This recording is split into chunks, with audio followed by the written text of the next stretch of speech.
Pineapple on Trail here in Freebird, and we're about to go across Kennebec. Thank you. I couldn't remember. Getting old. It's beautiful though.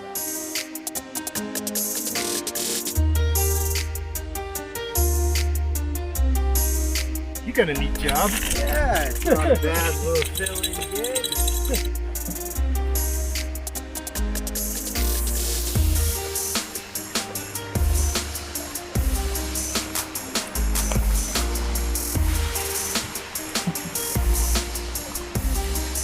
Just made it across the Kennebec in the canoe ferry. The dog swam by us and then gets a ride back. It's super cute. And Freebird is over there with Trail Angel Pineapple on the trail. And I am gonna get moving because I am slow as all get out. Just a river that flows into the Kennebec. Trail's been like well maintained this morning, but definitely more uphill than what it looks like on the map.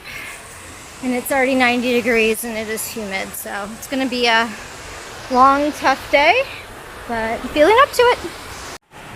More gorgeous cascading water, but it's really hard to see through the trees.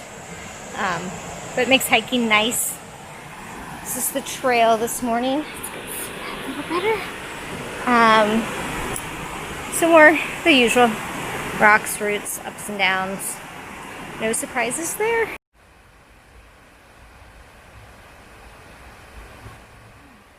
Hello. It is hot today. I am dying. And we just started. So, we have a stream crossing. We all know how good I am at stream crossings. I may or may not fall in pretty much every time. So this 3-log bridge is going to be hysterical. So hopefully I make it okay across and don't hurt myself in the process. I'm going to stop at Harrison's camp just because I heard it's cool. And it adds on a mile, which makes my 14-day a 15. But, you know, that's why we're out here. So let's get to it. All right, we are taking the Blue Blaze Trail here to Harrison's. It is a fishing camp. You can kind of see it up there. They give out lemonade. That's all I care about right now. It sounds delicious. So we're gonna take this in here. Really neat. So it'd be cool to come back here and just see what they do. I know you can stay here, but we are, when I say we, me, are moving on to West Carey Pond, which is another 10 miles. Woo! Little sketch.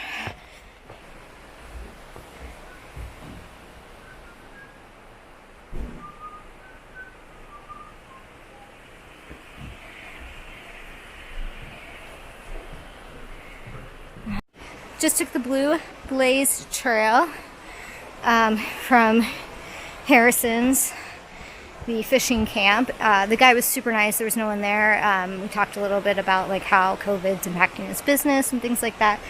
So we had some lemonade, took a load off, and it added, I don't know, maybe a quarter to a half mile to my hike. But I got lemonade, and they just rerouted the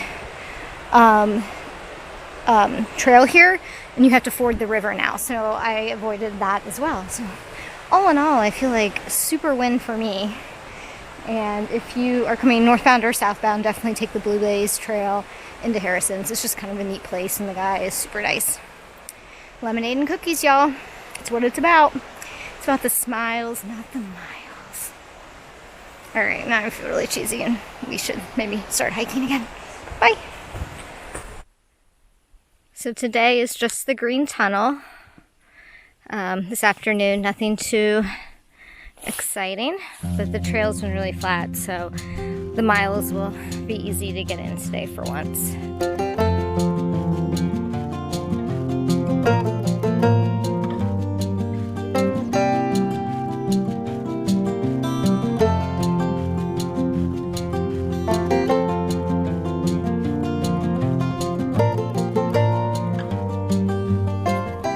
Arrived at West Carey Pond. This is the water source for the lean-to, as well as apparently a great swimming hole. So I'm gonna go take a dip or, you know, take a bath, whatever you want to call it. It's a trail tub, not a pond.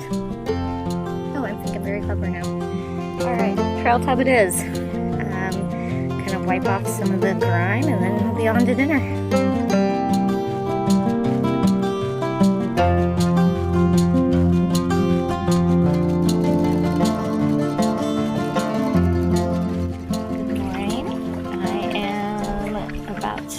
Head out at 7:15. We're going to enter the Bigelows today, so I'm looking at somewhere between either 13 and 16, and it just depends. So I'm going to go to the next shelter in 7.5 miles, have lunch, and then decide then. But let the climbing begin. Last night there were some people at camp, so I got to talk to some section hikers.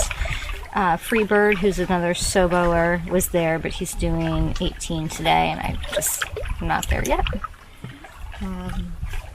But yeah, it's been really quiet still. I saw 2 section hikers on my hike yesterday, and those were all the people I saw other than stopping at Harrison's. Pond was great here. This is West Carrie Pond. So took a dip last night. It was amazing and slept pretty well. They're still about 80%, and I think if I can just get my feet to 100%, it would just make a huge difference. So I'm gonna camel up on some water and head out.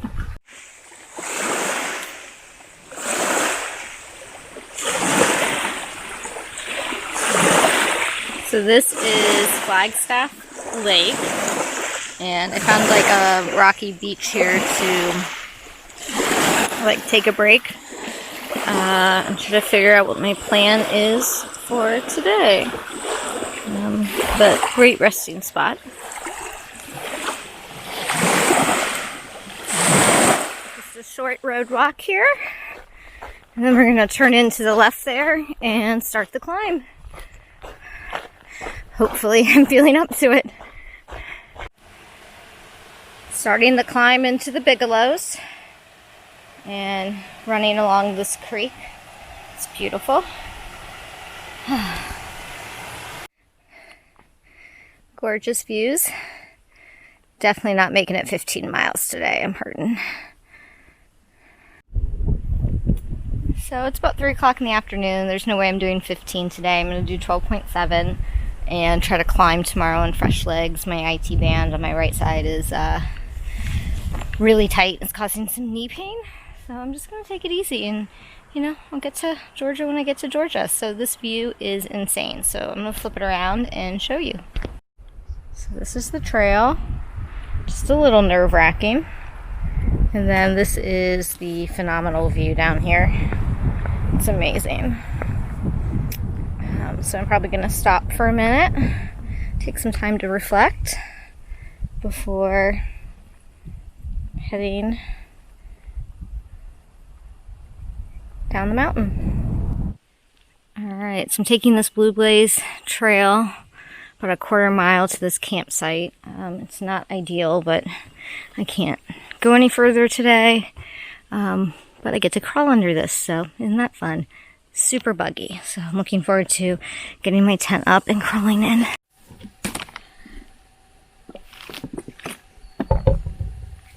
Hello. So I stopped at Safford Notch today, and I only got 12.7 in. I was really hoping for 15, but my IT band just keeps seizing up, and it hurts so bad when I go downhill. Lots of bugs at this site though. So it's just kind of off trail a little bit, which is always frustrating, and just, it's a weird campsite. Like, it's nice if you were like a weekender, but when you're just trying to get some miles in for a day, it's a little frustrating to be so off trail and so spread out, but it is what it is. It looks like there's a couple section hikers here. But we're all really spread out in our own little areas, so I didn't get to talk to them. I did talk to some northbounders today, a guy from Columbus, so little talk of home, so that was good.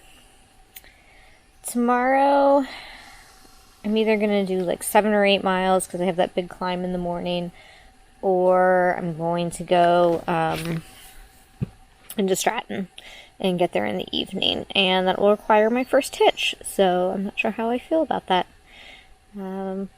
Yep, so that's where we're at. Food-wise, I'm fine either way, so really just depends on the legs and how I'm feeling. So I'm gonna stretch a lot tonight. I'm at full service here, so I can call home and catch up with Colin and just roll out my leg and try to relax a little bit before it gets dark. And then I'm super tired, so I'm hoping that means I'm gonna get really good sleep tonight. That would be really wonderful. I need it. So, all right, I'll check in with you in the morning. I'm eating my breakfast, having some overnight oats, apple and cinnamon, and getting my lunch together. Kind of slow moving this morning, and then today's options are 5 or 10 miles, so either to the next shelter or to Stratton. I don't really want to stay the night in Stratton, but I just think probably the 10 miles in, because the next day is a pretty big climb out of Stratton, and it's like 6 miles, and it's just straight up, so it just looks like that might be a better deal.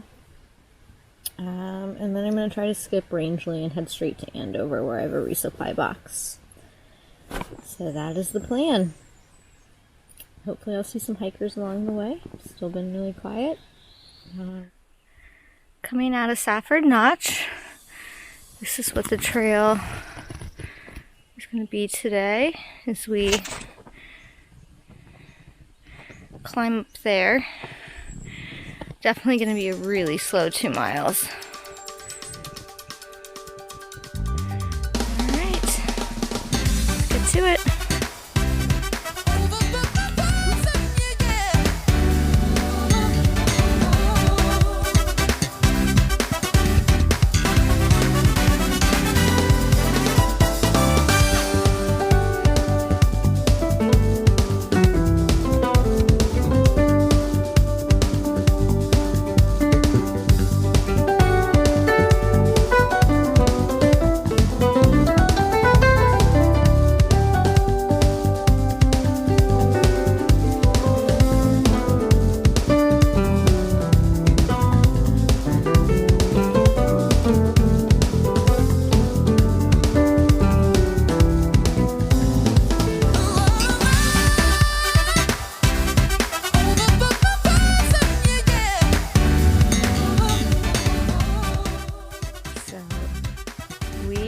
Climbing way up there today. That'll be Avery Peak, I believe, will be the first one, and then we have another one after that. So, I need to get moving. Down there is where we came from this morning. We're just about to the peak, but it is great views today. So glad I stopped early. This is so much more enjoyable. I just couldn't have done this on dead legs. Fresh legs are much better.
So that is the peak we just came from. And I didn't record up there other than just some scenery shots. There was a day hiker, a section hiker, and me, a through hiker, all on top of a peak. Sounds like a bad joke. All right, in the comments, finish the joke. It's like 3 guys walked into a bar, but instead it's a section hiker, a through hiker, and a day hiker climbed to the top of a peak. Then what? And we're almost to the top of the next peak. So I'm gonna get that done, take a little break, and figure out what's next for the day. Alright, second 4,000 footer of the day, feeling kind of badass. Beautiful views again, so I am not hungry, but I'm gonna have half my lunch now anyway, just so I can hang out here and relax and enjoy it, because I know not every day is gonna be sunny and clear and cool, so enjoy it while it lasts. Windy coming down the horn here. Gorgeous views. Again, it's been a great day for views. So the trail down has been a lot better graded, which has been nice. So there's some climbing, but it hasn't been nearly as bad, mainly because this is connected to a lot of day hiking trails. So definitely the south side of the Bigelows have been much easier on the legs.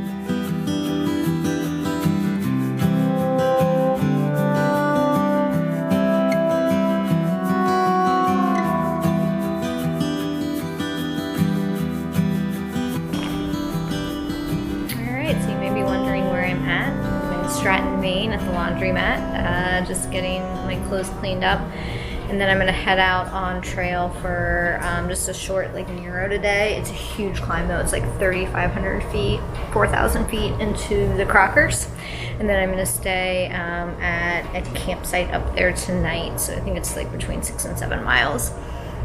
Stratton has turned out to be very expensive. Hostel of Maine didn't have a full resupply, so I opted to stay in town, which was really expensive. Probably not my best decision.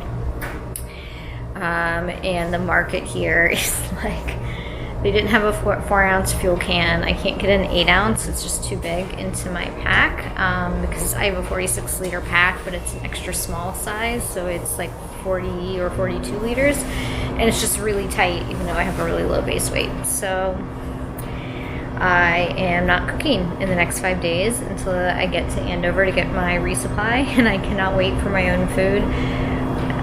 It was so hard to shop this resupply, full 5 days. I needed everything, and then not being able to cook. So I'm not opting necessarily to cold soak. I did find some gluten-free flour tortillas, but all the gluten-free food was boxes of crackers that are $3 at Whole Foods were $6 each, and I needed multiple. So it turned out to be what I thought would be a $60 to $80 resupply. It was $127. Stupid expensive, and I feel like I didn't get anything. So I have no idea if I have enough food. If it looks low, I can stop at Rangeley, but I was really trying to just power through and get the next 60 miles to Andover and get my resupply box where I can get more of things that I like to eat. So I'm packing out a bunch of, I got some trail magic from some folks, funny enough, that I had seen in they had been at Shaw's. They were going north. They finished a few days ago and then drove down, and we're doing trail magic here. And they had closed up shop by the time I had gotten there, but I ran into them in town. They were just getting sandwiches to hit the road at the market, and they gave me a bunch of fresh fruit and stuff. So I'm packing out some spinach and some fresh fruit, things like that. So at least for the next day or two, it'll be fine. But after that, I don't know. It's gonna be suspect. I've never gone that long without fresh veggies or dehydrated veggies. They didn't even have dehydrated veggies at the market. So I'm a little nervous. Let's see what it is. Oops, looks like my laundry's done. So I'll check in from the trail.